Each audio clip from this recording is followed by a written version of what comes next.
Dünyanın en şanssız heyvanları. Təbiət bəzən ədalətli olmur. Təsəvvür et, təbiət sənə inanılmaz bir hədiyyə verir. Bəzən gözəllik, bəzən güc, bəzən də elə bir bacarıq ki, başqa heç kimdə yoxdur.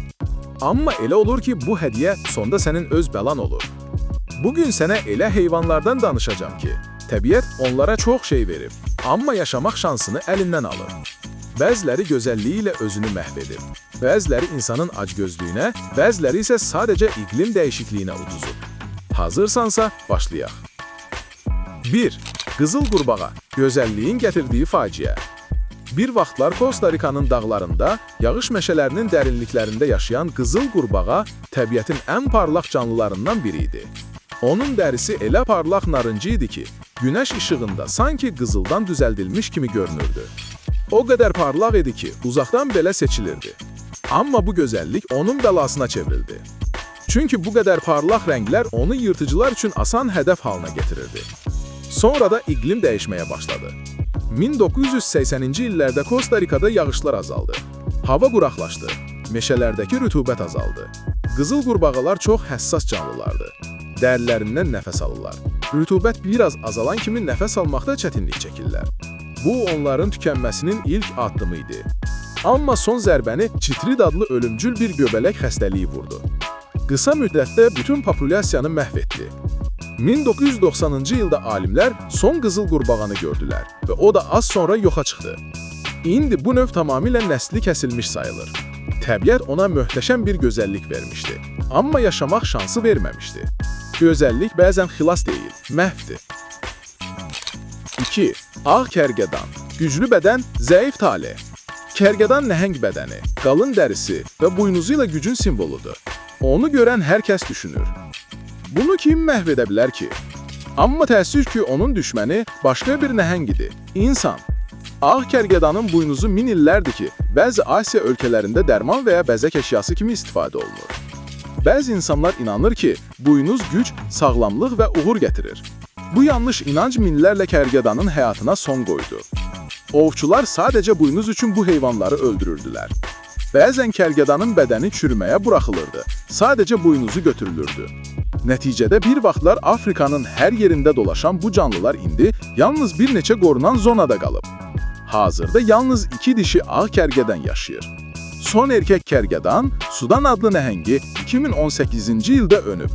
İndi alimlər süni mayalanma ilə bu növü xilas etməyə çalışır. Bir vaxtlar təbiətin ən güclü heyvanı indi laboratoriyalarda xilas planı gözləyir. Bu bəlkə də təbiətin ən acı ironiyasıdır. Ən güclü bədən, amma ən zəif tale. 3. Kakapo, uça bilməyən tutuqusu. Kakapo, dünyanın ən qəribə tutuqususudur. Yaşıl rəngdə, şirin sifətli, hətta biraz utancaq görünür. O, uçmağı bacarmayan yeganə tutuqusudur. Yeni Zelandiyanın meşələrində min illərlə sül içində yaşayıb. Orada yırtıcı yox idi, ona görə uçmağa ehtiyac da yox idi. Sadəcə yeriyir, hoplanır, bəzən ağaclara dırmaşırdı. Amma insanlar adalara gəlir, siçovul, pişik və it kimi heyvanlar gətirəndə kabus başladı. Bu yırtıcılar kakapoların yumurtalarını və balalarını yeyirdi. Kakapo müdafiəsiz idi. Nə qaça, nə uça bilmirdi. 20-ci yüzilliyin ortalarına doğru onların sayı yüzlərlə azaldı. Alimlər illərlə onları qorumağa çalışdı. Amma bu asan değildi. İndi dünyada cəmi 200-ə yaxın kakapo qalıb və onların hamısı xüsusi GPS cihazları ilə izlənilir.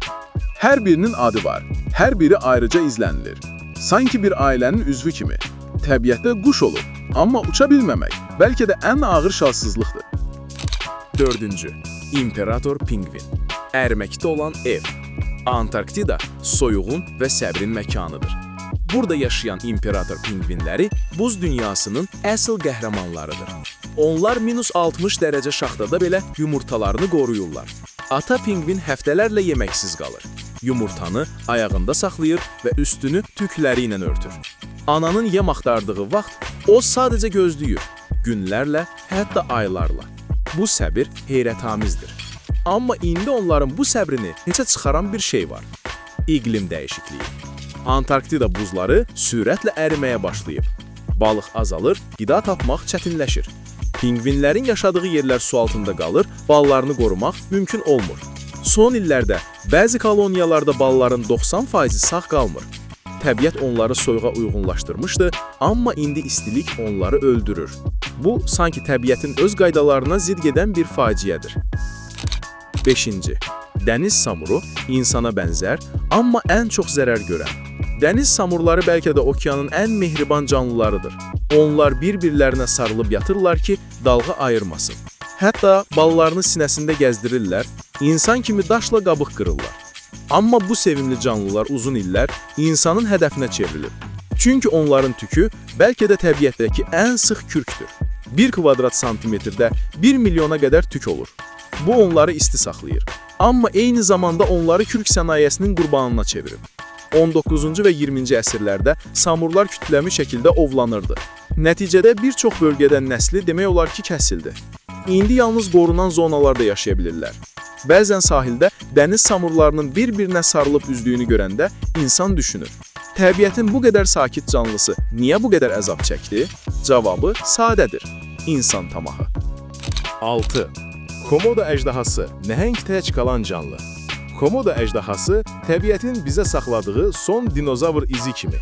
İndoneziyanın bir neçə adasında yaşayır. Böyükləri 3 metrə qədər uzana bilir. Dişləri iti, zəhəri güclüdür. Amma bu nəhəng görünüşün arxasında çox kövrək bir həyat tarazlığı var. Onlar çox yavaş çoxalır. Dişilər ildə cəmi bir neçə yumurta qoyur. Hava biraz dəyişəndə və ya qıda az olanda çoxalma dayanır. Son illərdə iqlim dəyişiklikləri və insan fəaliyyəti bu canlıların yaşayış yerlərini daraldıb. İndi cəmi bir neçə min komodo əjdahası qalıb və onların çoxu artıq yüksək risk altında sayılır. Təbiətin ən güclü canlılarından biri indi öz evində belə tək qalıb. 7. Qılınc balığı. Sürətli, amma köməksiz. Qılınc balığı okeanın ən çevik canlısıdır. Saniyədə 100 km/saat sürətlə hərəkət edə bilər. Amma bu güc belə onu xilas etmir. Çünki o, görünməyən təhlükələrlə dolu dənizlərdə yaşayır. Plastik tullantılar, sənaye çirklənməsi və nəhəng balıq torları bunların hamısı onun ölüm tələsidir. Hər il minlərlə qılınc balığı sadəcə torlara ilişərək ölür. Sürət var, güc var, amma görünməz bir ip onların taleyini dəyişir. Bu heyvanların hamısı bizə bir şeyi öyrədir. Təbiətdə şanslı olmaq, nə güclü, nə gözəl, nə də sürətli olmaq demək deyil. Bəzən sadəcə doğru yerdə, doğru zamanda doğulmaq lazımdır. Bu canlılar sadəcə səhv dövrdə yaşayıblar. Amma onların hekayəsi bizə bir dərs verir. Biz insanlar bu planetin sahibi yox, sadəcə qonağıyıq. Əgər videonu bəyəndinsə, kanala abunə ol və növbəti videoda dünyanın ən şanslı heyvanlarını tanımağa hazır ol.